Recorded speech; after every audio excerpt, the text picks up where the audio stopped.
right, good evening, everyone. Thank you for braving the cold this evening and joining us here at Storm Surge. We appreciate you taking the time to come out this evening. So my name is Kathleen Britton. I'm on the board of Storm Surge. For those of you who are not familiar with Storm Surge, we were founded in 2013 as the threat to our coastline from sea level rise was starting to become a recurring problem to our community.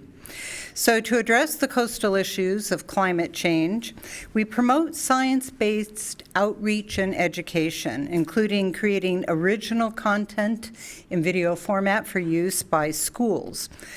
We encourage you to learn more about our organization by visiting our website.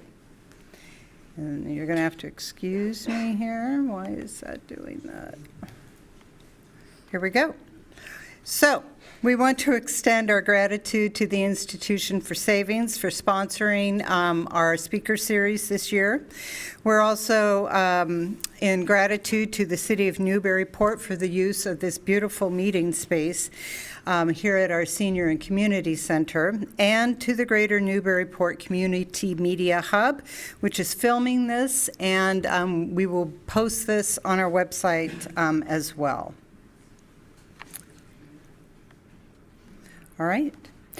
We exist because of people like you who share our mission to empower our community with knowledge needed to actively mitigate and adapt to our rapidly changing shorelines, coastal and marsh environments, and local weather patterns.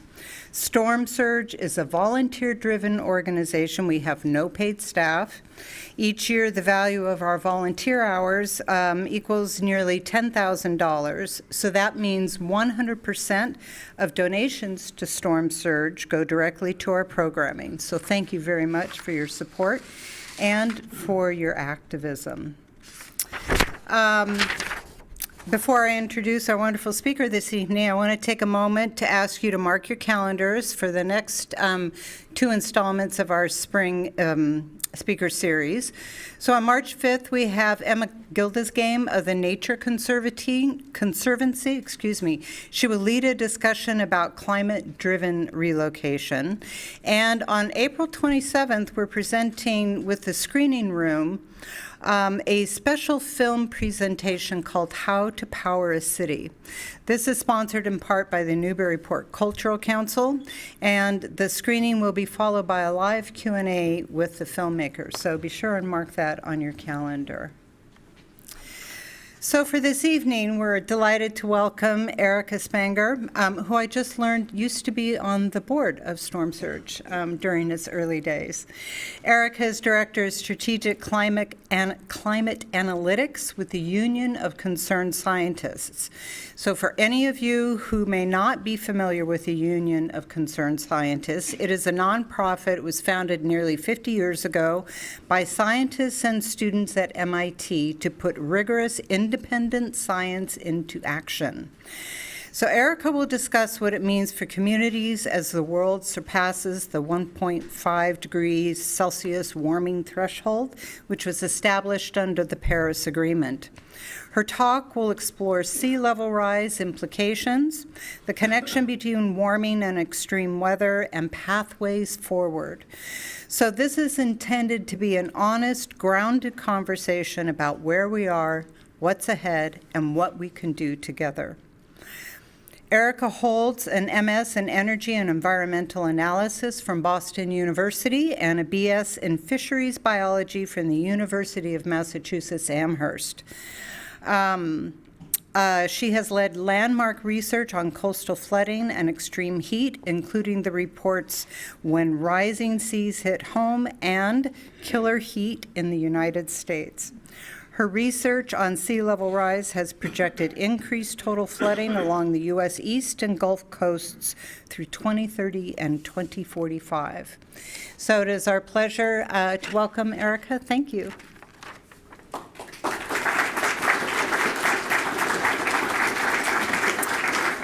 Thank you all so much. Going to ask for your patience for just a second as I get the slides up. Am I not? Is the mic on? Can you hear me? Okay, thanks. I am just going to switch over here.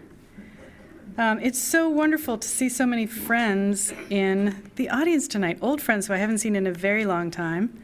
It's a delight. Thank you for coming out.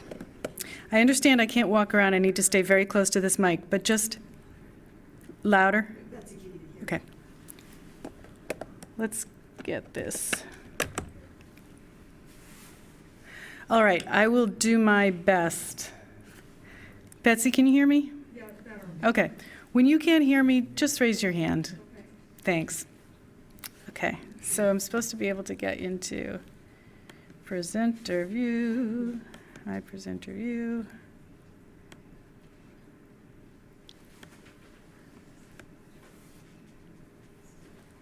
Sorry, not sure what the scoop is here. It was working a moment ago. Technical business.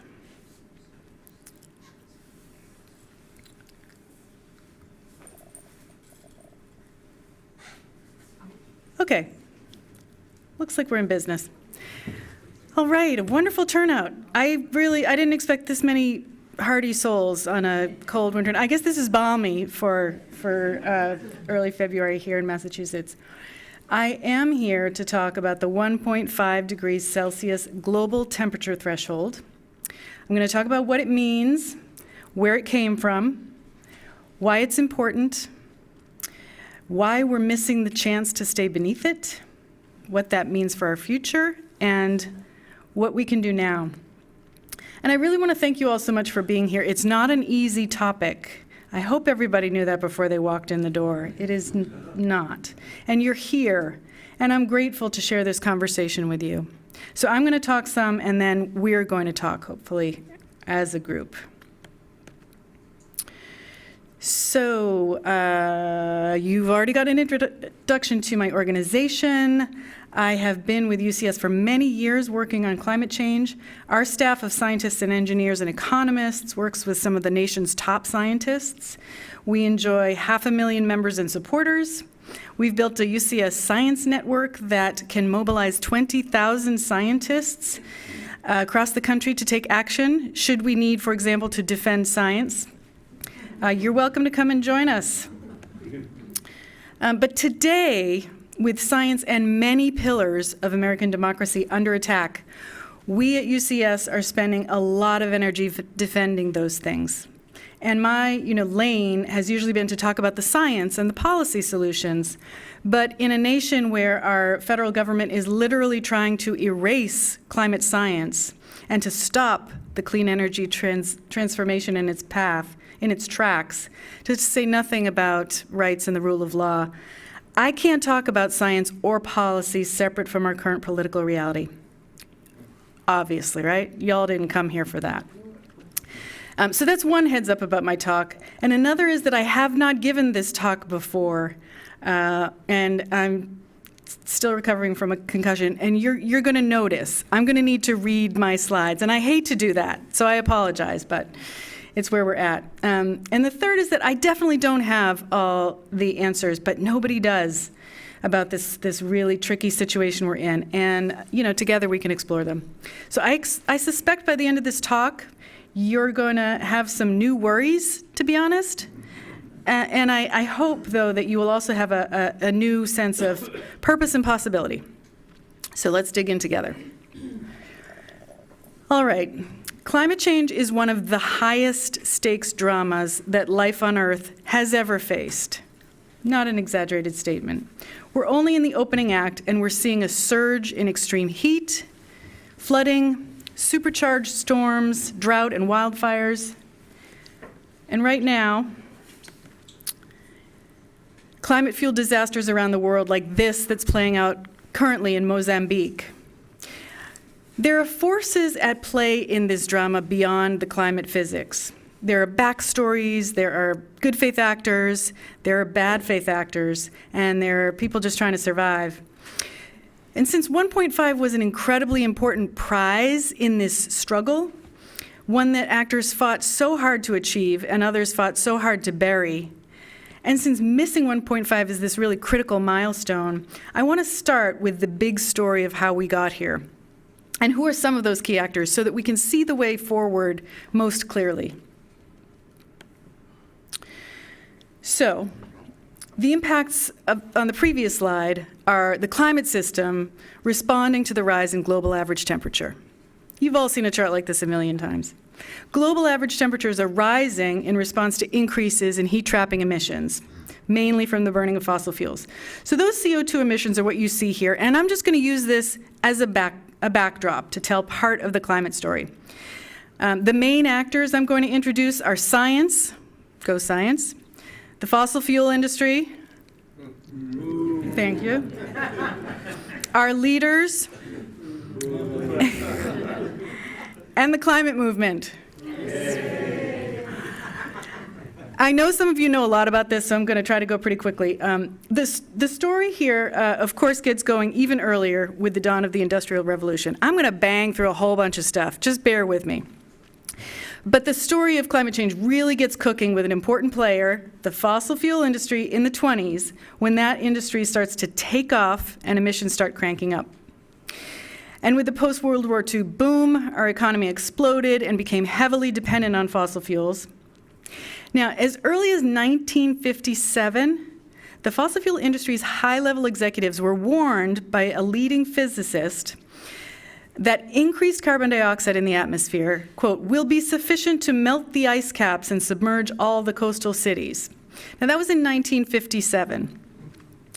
Now, science was involved all along, but I'm just going to name this milestone where science starts to take some important measurements, capturing CO2 concentrations in the atmosphere. At this time in 1960, when the Mauna Loa monitoring began, those concentrations were at 316 parts per million. Okay, 1970, let's jump forward. I know I'm missing a lot of stuff. I know you all are out there saying, but what about, but I'm just going to zoom on through. 1970, another key player emerges, the environmental movement, the first Earth Day. The environmental movement will morph into the climate movement, still exists, they're very closely related. There was the Clean Air Act. It was a busy year. I was born. In the 60s and 70s, the fossil fuel industry received multiple additional warnings, including from its leadership and its own staff scientists about the dangers of fossil fuels and the likely need for the world to move off of them. UCS has really thoroughly documented this and released most recently in a 2025 report, which I'm happy to share with you. All right, in 1980, CO2 is clearly rising. It's at 337 parts per million. In the 80s, that fossil fuel industry receives and generates through its own science multiple warnings of catastrophic impacts from continued use of its product. All of this it keeps under wraps. In 1988, science starts to get political in that James Hansen testifies before Congress about the threat of climate change, and George H.W. Bush is elected and pledges to combat it. In 1990, science gets organized. This was the first, the International Panel on Climate Change was convened and released their first report noting recent warming and that future warming is in the pipeline. Then in 1992, world leaders enter this story in a big way. Another set of key actors get involved. They come together, guided by science, to form the United Nations Framework Convention on Climate Change, which the U.S. signs on to with George H.W. Meanwhile, emissions are rising, as you can see here. In the 90s, fossil fuel corporations like Exxon change tactics, and they begin sowing disinformation and doubt on climate science, despite that they've known for decades, through their own science, the reality and the danger of it. In 1997, world leaders, with science and fossil fuel industry pulling in opposite directions, create the Kyoto Protocol to limit greenhouse gas emissions from industrialized countries. But the U.S., the largest emitter, does not ratify. So at that point, we're really starting to see the fossil fuel industry's success, creating distance between American leadership and the science-based policy that Americans needed. In 2000, we're at 367 parts per million of CO2 in our atmosphere. And in 2001, the third IPCC report shows warming is clearly happening and much more is headed our way. In 2005, that industry, fossil fuel industry, shows its muscle and its success casting doubt on the science when the Kyoto Protocol goes into effect without the United States. Somewhere in here, an inconvenient truth happens, maybe 2006, I forget. One of the many ways the climate movement was sounding the alarm. In 2013, the Keeling curve showed that we had reached 400 parts per million of CO2 in the atmosphere. And in 2015, all of the players that I've named come together. These forces culminated at a critical juncture in Paris, where world leaders negotiated the Paris Climate Agreement and included the 1.5C target. Okay, thank you. I'm going to pause a little bit here, and we're going to dig into 1.5C just a bit. So by the time of the Paris negotiations in 2015, temperatures were bumping up against 1 degree C already, above the pre-industrial average. We were seeing things like the added sea level rise damage from Superstorm Sandy, and sunny day flooding in places like Miami and Boston, and they were only going to go higher. At the same time, the science was showing that above 1.5C, not only would far more severe climate impacts be expected, like heat waves and droughts and flooding, but that risk of exceeding critical global tipping points would rise greatly as well. I'm holding you in suspense. There will be a few black screens.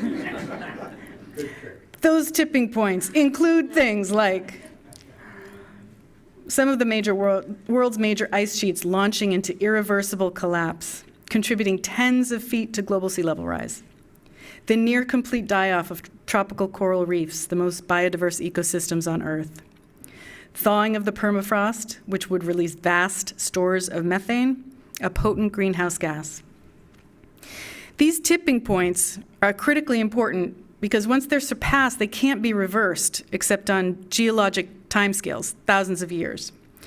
So if you were heeding the science, which was getting harder and harder to do with the fossil fuel industry's further ramping up of disinformation, 1.5 degrees was rapidly starting to look like the only way to survive.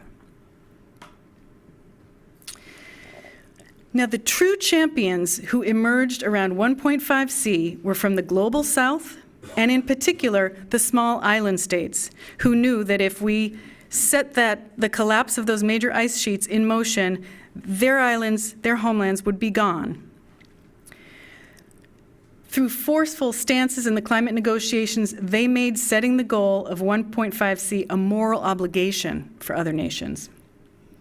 This map shows the members of the AOSIS group, representing 39 small island and low-lying coastal states. Its members are not wealthy. They're among the most vulnerable to rising seas, and together they became the moral voice of global climate diplomacy. And in December 2015, nations of the world agreed in Paris to the text you see here, including to pursue efforts to limit the temperature increase to 1.5C above pre-industrial levels. I want to make clear that it was a really, really big victory that 1.5C was included in the agreement. But from the beginning, there's been this tension around it, this cognitive dissonance, because it's on the one hand treated as aspirational. Well, it'll be nice to have if we can get there. And on the other hand, the harms we face if we go beyond 1.5C are shocking. You know, the science was clearly showing that. The negotiators clearly know that. It could be a death sentence for millions of people from food shortages, drought, extreme heat, and a displacement sentence for hundreds of millions. Far from aspirational, it should be chased as a matter of survival. But climate politics under heavy corporate influence has repeatedly sidelined that crucial human reality. So getting back to our timeline, in 2016, the U.S. signed onto the Paris Agreement under President Obama, but in 2017, the U.S. withdrew from the agreement under President Trump. I don't know how the rest of the world puts up with this BS from us. It must be so frustrating. In 2018, the IPCC released a massive report really outlining the climate harm we should expect with 1.5C and the substantial additional harm if we go above it. This was a landmark and deeply sobering piece of science. It showed in no uncertain terms the deadly heat, the water shortages, food insecurity, ecosystem loss, to name a few, and the challenges of achieving that target. It's settled on us in the scientific community that 1.5C was the best we could get at this point. We had to fight like hell just to get it, and we were still going to suffer harm and lose a great deal if we achieved it. This is the changing climate math as we have let emissions rise, as we have failed to tackle the problem. These sobering realities mobilize the climate movement in new ways, though. So the climate movement is back in the picture, coming back to those guys, those actors. So also in 2018, an important player entered the story, the youth climate movement, started by Greta Thunberg, alone in her protest on a Friday afternoon. She inspired young people around the world to join the Fridays for Future demonstrations, and millions did. The youth movement really took off in the US with the founding of the Sunrise Movement, which is still very active today. There was lots of energy around the school strikes, culminating in a global one in September 2019. I know you were there. And that's one of my kiddos there in the second row. And here's one of my other kiddos. This was at the Boston school strike. And I mean, you couldn't walk 5 feet without bumping into a major politician. Here's Maura Healey and Ed Markey, just hanging out. All right, so we mentioned in the billing for this event, we have 12 years to avoid catastrophic climate change. And if you were following climate at this time, back in 2018, 2019, you would have heard this. We have just 12 years. And this is what it meant. Getting to 1.5C, that really important threshold we need to stay below, was going to mean deep emissions cuts starting immediately. It required net zero emissions by 2050. And it required a 50% reduction below 2005 levels by 2030. So 12 years from that time, we needed to cut emissions in half, and by 2050, they needed to be net zero. So that doesn't mean there are no emissions coming from anywhere. It means that we're taking them out of the atmosphere also, so net zero. This was a message carried really forcefully by young people and others in the climate movement. But if you recall, the message was forced to change. Now we've got 10 years. Now we've only got 8 years because the change wasn't happening quickly enough. Here is another intentional black screen. In 2020, I should have made it a rosier color, I admit. In 2020, COVID turned everything upside down, and whatever we thought was important, we had to hit pause on. Biden was elected, and in 2021, the U.S. rejoined the Paris Agreement. We're back. At home, we agreed to make massive investments in clean energy through the Inflation Reduction Act. That was a really big deal. But we also launched a massive surge in domestic fossil fuel production. So the Biden record is mixed. The science in 2023 said that the IPCC report said that dangerous climate change is here. We're living with it now, but we didn't need the report.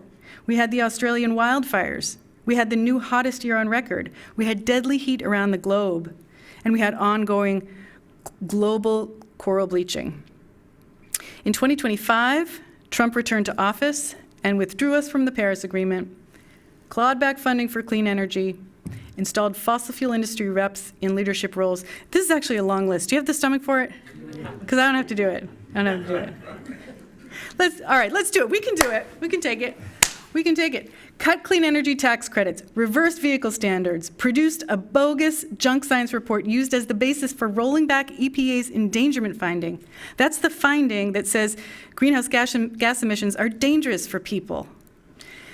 So they produced a junk report to try to roll that back. They expanded fossil fuel production, halted wind farm construction, taken over another nation expressly for its oil, depending on when you ask them, canceled the National Climate Assessment, fired thousands of federal science, and is currently trying to dismantle the National Center for Atmospheric Research, to name a few.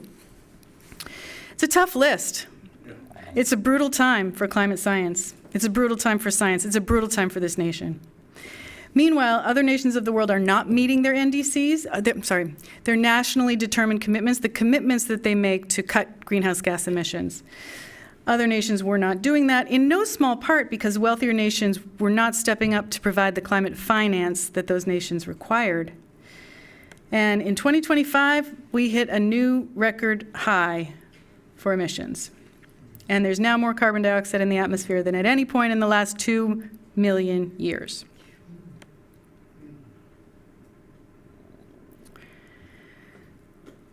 All right, so in November of last year, the UN released its annual report showing we are well off target for staying below 1.5C and even 2C in the Paris Agreement goals. As the UN reported, emissions would have to fall now 55% by 2035 to stay on that path. And currently, those national commitments, if fully implemented, would cut emissions only 12 to 15% by that year. Also in November of last year, the UN Secretary General made this announcement that many had been anticipating. The writing was on the wall, but it becomes official when it comes from the UN Secretary General. We have failed and overshoot is inevitable. Then in January, it was announced that the 3 hottest years on record are 23, 24, and 25, and that the average global temperatures of the past 3 years have actually already surpassed 1.5 degrees C. This is not the same as surpassing that threshold on a long-term basis. That's how climate measures it. But that's where we're quickly headed. We're in a very, very tight spot. 1.5 C is just a number. Every 1/10 of a degree matters. This line could be drawn slightly higher and slightly lower, but the science around tipping points and our lived experience in recent years of temperatures in this range show us that this is already quite dangerous. Okay, so isn't there a remaining path to get to 1.5 C? Mathematically, today, staying below 1.5 C, having a 50% shot at it, and that's important, requires extremely deep cuts by 2030. The important thing to know, these are a lot of charts. They're not important to understand on a deep level or focus on too much. In fact, they use slightly different metrics, so comparing them doesn't make a ton of sense. But the important thing to know about the pie charts is that if you want to stay to the temperature limit listed above, this is the size of your total global carbon budget that you get to spend. If you spend more than that, the temperatures rise. So the carbon budget for 1.5 C is 2,940 gigatons of CO2, and we have 170 left to spend. On the right, you can see how deeply we would need to cut global emissions by 2030 to spend only that much. The remaining path is not one the world shows any capacity to walk. Okay, so what now? This is what now part A. I've got a what now part B, because this one is not going to put a spring in your step necessarily. So where are we here in early 2026? Are we giving up on 1.5 C? It's not really an option. So our best hope is to overshoot. And I want to talk about overshoot because unlike overshooting a target, like if you're going for a three-pointer and you overshoot, you just miss altogether. In the climate world, to overshoot means to exceed the 1.5 C target by some literal temperature peak, and then for some, to be determined duration of time, and then to cool global average temperatures and return to 1.5 C or lower. The way to come back to 1.5 C is by getting to net zero emissions and then going deep into net negative territory. So let's look at this illustrative chart for a minute. Okay. With deep emissions cuts to net zero, the gray line on the bottom, we could have had no overshoot. That's not currently where we are.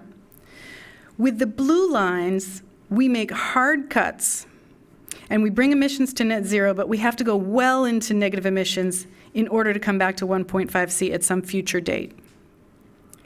With the red line, emissions rise further.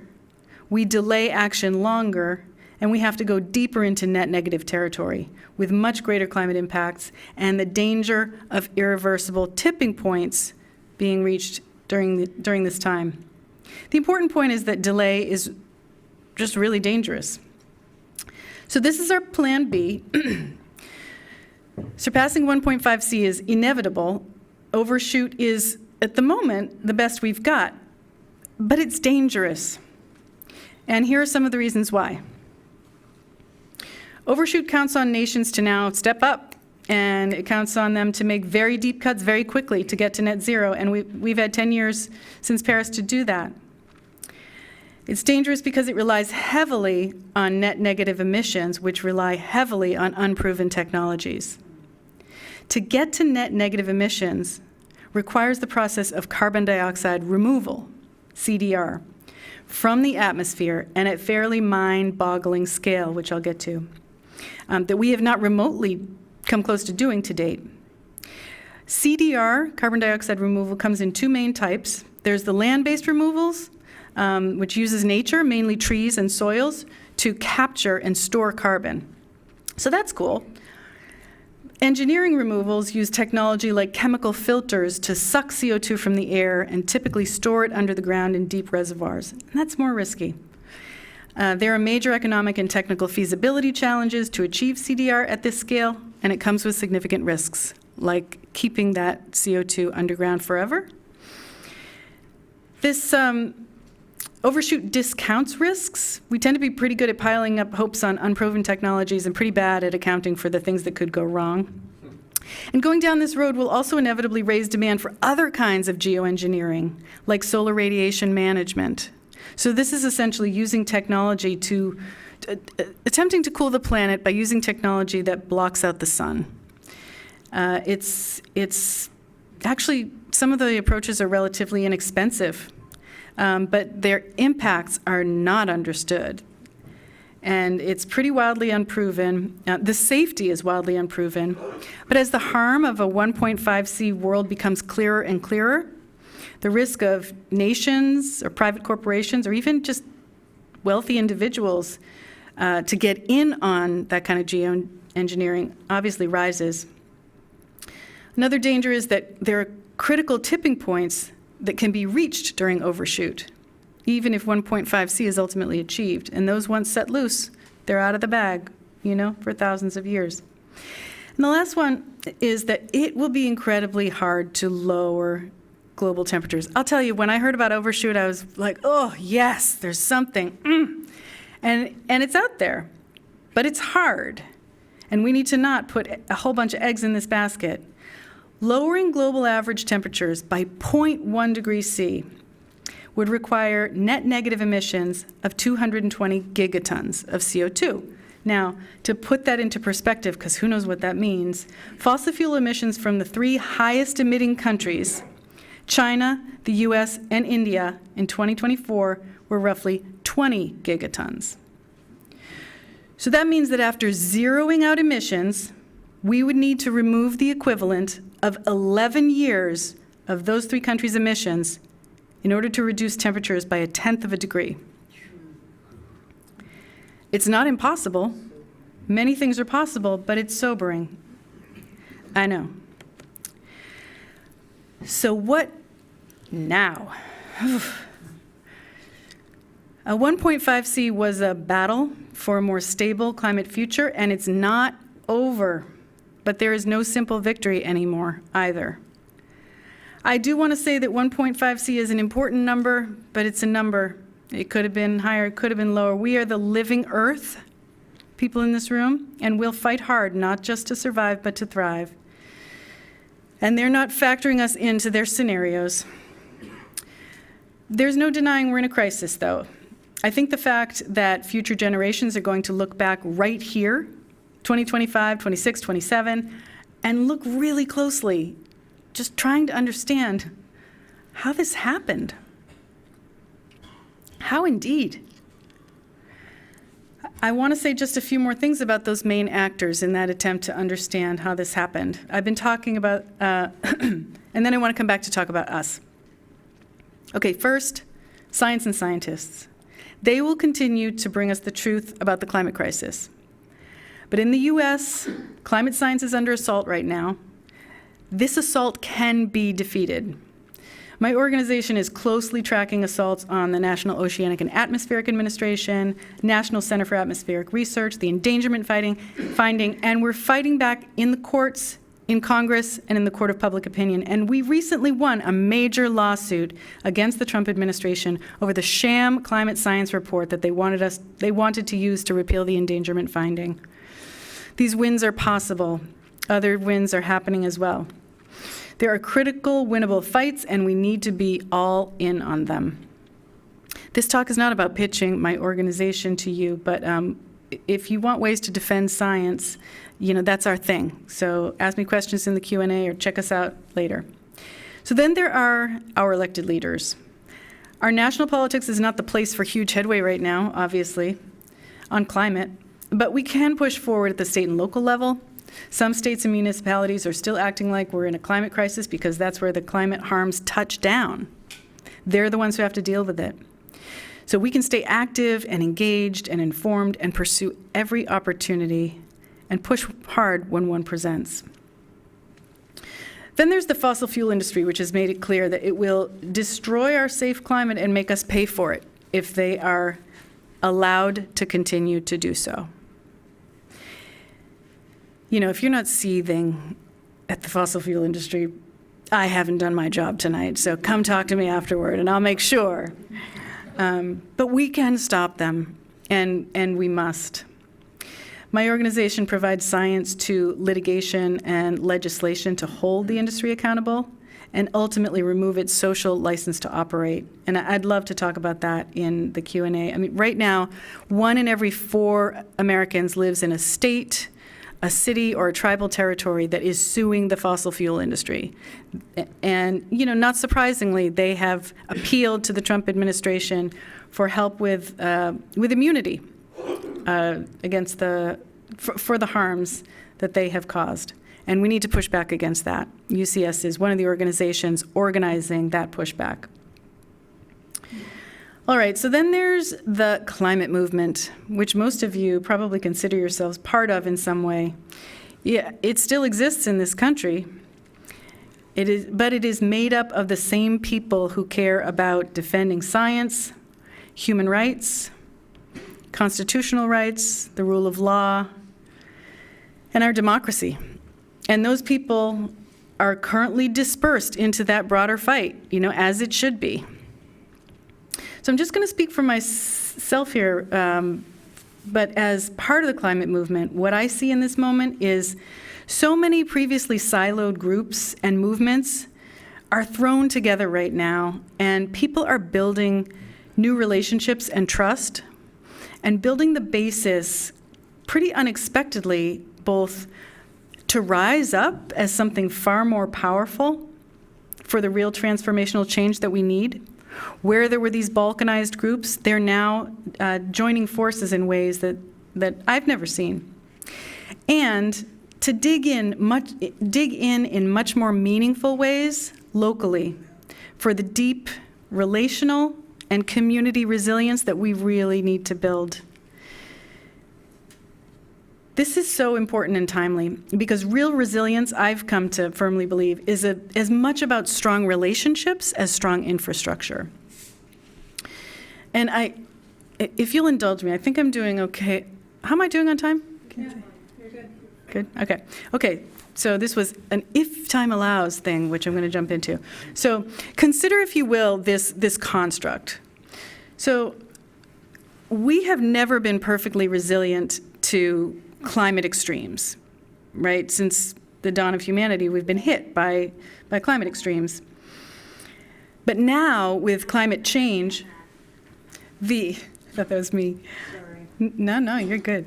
Now with climate change, this space, this resilience gap, the space where we are exposed and vulnerable to climate extremes is growing. And far more of our infrastructure, our communities, vulnerable groups are at risk. So we can't allow that resilience gap to grow out of control and encompass, all of the things that matter in society. So how do we how do we maintain that space? How do we keep it from growing? On the one side, we do it through climate mitigation, by slowing the growth of climate change, by slowing the acceleration and the expansion of it. So this is the climate mitigation side. On the other hand, we do it through climate adaptation, adapting to the things that we can no longer avoid, right? And we try and hold that space. We're obviously in a pretty tight spot right now in this country where our capacity to mitigate has been greatly diminished, and the funding and the programs for adaptation have been stripped away. But what's happening is that there's this, at the community level, there are these new initiatives sprouting up which are building community, they're strengthening community resilience in ways we've never seen before. In this space of vulnerability, the work of community building is strengthening resilience of individuals, of families, of neighborhoods, communities, and the systems they rely on. If we think about the neighborhood watches right now that we're seeing around the country, can turn into something durable in more peaceful times. The mutual aid efforts that communities are now launching, where groups pool resources and help a community in need, can turn into something more durable beyond natural disasters. This is just an important new way of being in relationship with each other that it just wasn't happening before in this hyper-individualized American society that we live in, but it's vital to our resilience. So there's a bright spot there that I see. Okay, when I wrote to Storm Surge and proposed this topic, I was forcing myself to get in there and grapple with it. And I gotta be honest, it's been a struggle, and I hope I have not weighed you down a lot further tonight at this heavy time in our world. It's the truth, and we all wanna be informed. We all wanna know what's happening. I will say that I'm personally trying and mostly succeeding to meet what's happening with a real sense of possibility. For example, I think we all see cracks in these long-standing systems, and that's kind of terrifying. But it's also a hard truth that the systems that got us into this climate crisis were not going to deliver us out of it, or the extinction crisis, or the poverty crisis, or any of the poly crisis. They're what got us here. The time when we could solve this with incrementalism was many years ago. I don't claim to know exactly what should change and how, but the change we now need is big, it's systemic, and the conditions for that change are only growing. Things we can't foresee are germinating in those cracks. So the fight for our safe climate future and a safe climate future for young folks today and generations to come is different. It's not over. We have scenarios and we have projections, but no one knows where this is going. No one knows how this ends. There are surprises ahead. And our fundamental job is oh so simply to keep showing up. So thank you for showing up tonight.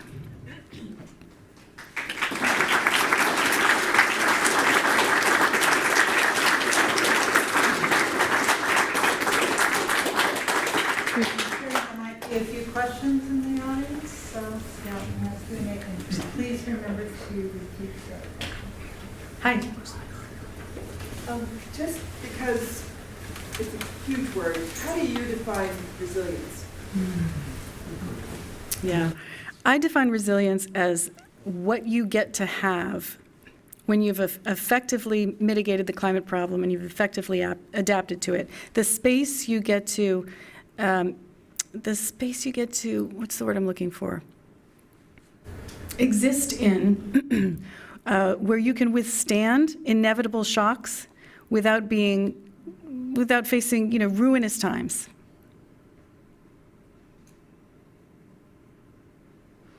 But it's a really good question, and pretty much anybody you ask in the climate resilience world is going to give you a slightly different answer. Yeah. It seems that, as I watch this happen, that the science involved in predicting what's going to happen with the climate change has been a lot of times inaccurate, a lot of times in a sliding scale. How accurate, in your opinion, is the predictions of climate change? How accurate, in my opinion, are the projections of climate change? Unfortunately, very accurate. The farther out in time we go, there's uncertainty, primarily driven by the inputs into the climate models. You know, the uncertainty, the largest uncertainty is us and our actions. So there's a wide range of impacts that we can expect. But I mean, I hear your question. In my experience, working in the climate world for 30 years, I feel like I can count on a few fingers the times that we have underestimated the threat. I'm sorry, the times that we have overestimated the threat. Whereas our underestimation is all around us. It's the water we're swimming in at this point. We have not taken this adequately seriously. We have not listened to the really good climate science that's been available to us now for decades. And it shows. Yes? I think there probably are solutions out there. I hope there are. But half the country doesn't really even a problem to begin with. You know, we know which half that is. How do you reach those people? That's the problem. How do we reach people that don't take climate change seriously? Yeah, that's a huge problem. That's why we're here in this, dealing with these terrible politics right now. I couldn't agree more. I mean, there are lots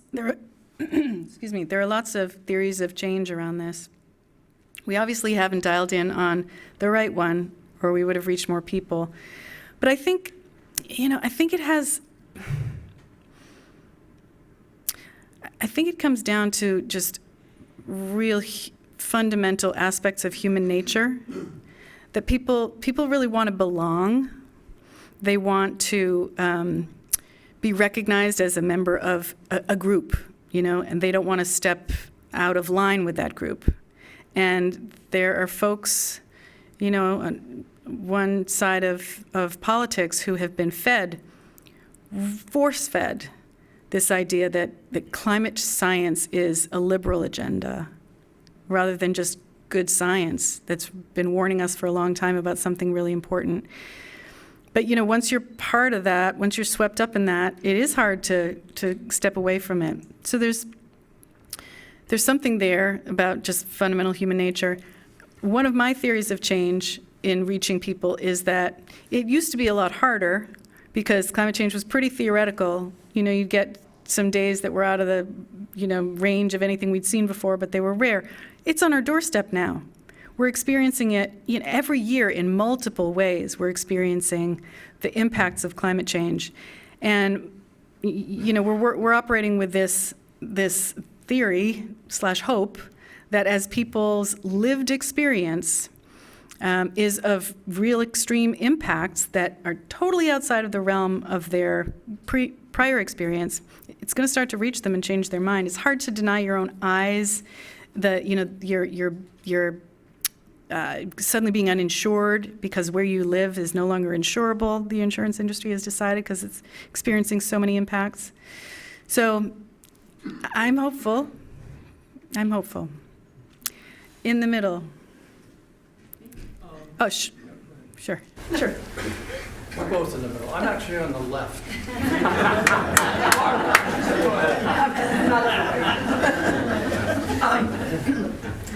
We all experience weather, and so I think of that as something that all the people experience and maybe can learn from. Can you help us understand these extreme swings of weather and how directly they are associated with climate change?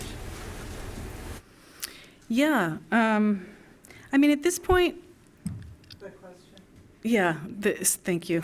You might have to do that 6 more times, sorry. How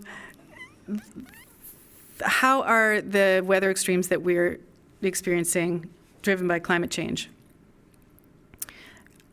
My newer answer to that question is that the climate changed the global climate change, and everything that happens within it at this point is related to that changed global climate. And when I get climate skeptics and climate deniers who are like, well, was that associated with climate change? I want them to tell me how it wasn't. We've been at this too long. We have, too much evidence of climate change impacting every corner of the earth. In terms of the extreme weather swings, are you thinking of like the extreme cold that we're experiencing? There's certain examples. Yeah, or just the flooding and the droughts and fires. Yeah. A lot of that seems more prevalent, more in the news. People are suffering from it. Oh, yeah. And so if the suffering could be associated with, this is a real deal that we need to do something about, Yep. it would help this movement. Yeah. Well, the science is very, very clear around those connections. The science is a little fuzzy around the connection between climate change and derechos and tornadoes. And other than that, there's a clear climate signal in basically every climate extreme that we see. So if people don't realize that yet, it's not because we haven't been out there telling them. It's not because the news isn't making that connection even at this point. Yes, it is climate change, and there's usually a study out there. There's new attribution work, rapid attribution work that can draw the connections between events that we're experiencing and climate change. So for sure, and I can give you some links if you're interested. Sorry, the gentleman Brown, yes. Thank you. On the far left. I remember the first Earth Day, the year you were born. And I've come to believe there's 2 times that I can recall that we drank the Kool-Aid and didn't know it at the time. One was back then when everyone was taught recycling. The plastics industry, basically the fossil fuel industry, petroleum industry, are saying, if you recycle, it will solve all of our problems. I'm a lifelong recycler. I believe in that, but that's not going to solve our problems as long as all this more crap is made and more petroleum is used to make more plastic, to make everything we use. That's one problem. The second one is right now, we all have one of these in our pockets, and there gets a phone. It's a computer, and it's using more and more power. We expect more from it, and we're being told AI is going to solve all of our problems. We just need more data centers, which use more electricity, which use more water, which who knows what kind of damage it's going to do to communities where these are going in. So as we we buy into this, AI is going to solve all our problems, medically, socially, everything else. It'll make us all live great lives. What can we do about that? How can we turn back that dial and realize what we're doing to the world by buying into technology we're being told is going to save the world? Does that make sense? Yes. Can I have the 10-second version to repeat back for the... So how can we break free of technologies, devices, sort of things that we have closely integrated into our lives now, rely on now, that are actually causing significant environmental harm? Is that about right? Yeah. Yeah. I ask myself this one a lot. I will say, is this passing the buck? No. UCS just released last week a report on data centers and their environmental impact, their energy impact, and mapped out some pathways forward for these data centers that are here, and they want to build more of them on a renewable energy pathway. Without powering these with renewable energy, you're right, the harm is going to be immense. Yeah, I hear you. We've been duped. We drank the Kool-Aid for sure in a couple of ways. And with the devices, I don't know. I mean, I'm hopeful about there are a couple Gen Zs in the front here, and I get excited when they're like, "Yeah, no, I'm off social media. I'm just not doing it. Got too much life to live or whatever it is. You're not off right now. You are? Oh, cool, awesome. But they, I think, are sick of this. I don't want to project too much, but I think you get pretty tired of this, having it just so deeply integrated into their lives. So, and the Gen Z has a lot of great ideas, and I am happy to follow their lead. Yeah, I can't decide who goes first back there. You two fight it out. I'll go first. Okay.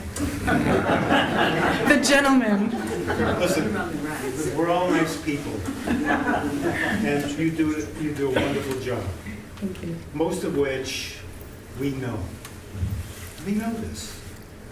And 2015 was a wonderful thing that happened, and everything they asked us to do was not extreme. Now, in my humble opinion, the solution is politics. The scientists are played out. You've said that tonight. You basically said the scientists are being stopped. And that's a political problem. And until we stop being such nice people, we won't have any change in this country. Yeah, okay, so there's no question in there necessarily, more a statement. Here, and I just want to clarify, the scientists are not being stopped.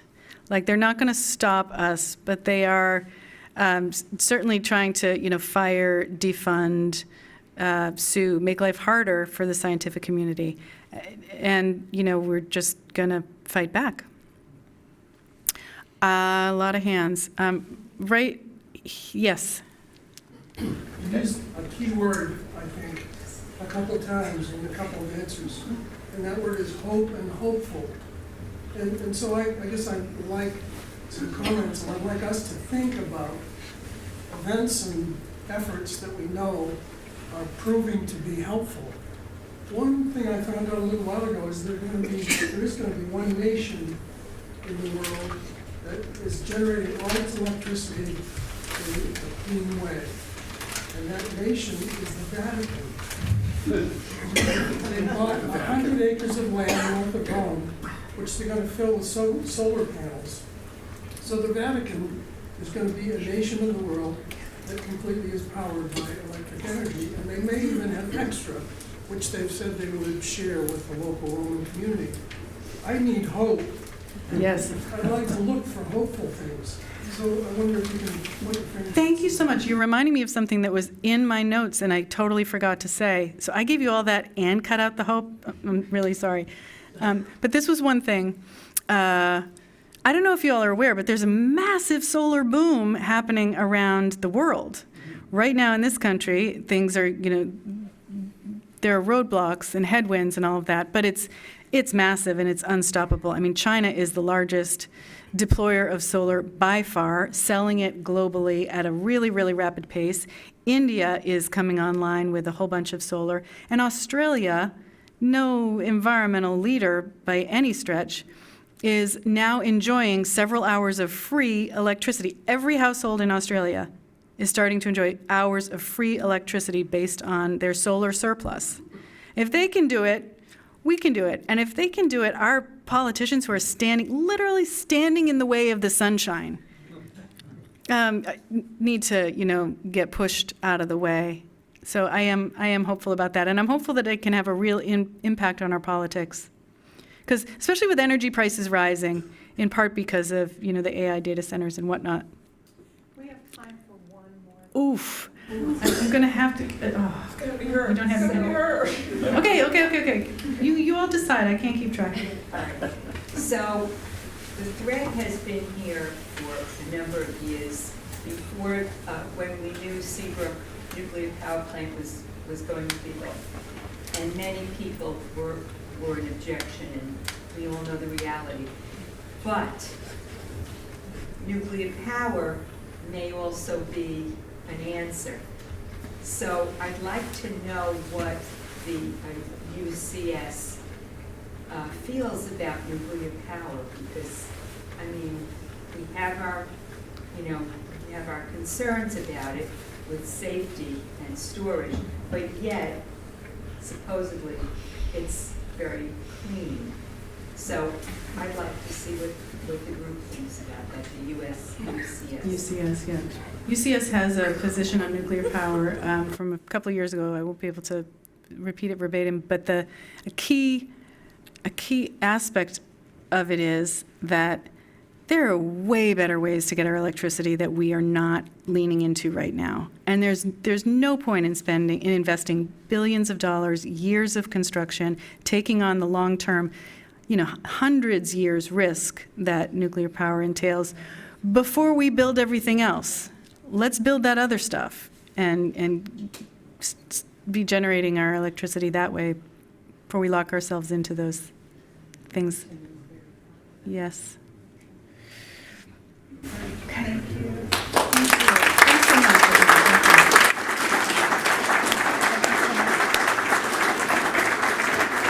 Thank you, everyone. Don't forget our next series. There's a few more cookies back there to help yourself with, and thank you again for joining us this evening. Thank you, Erica.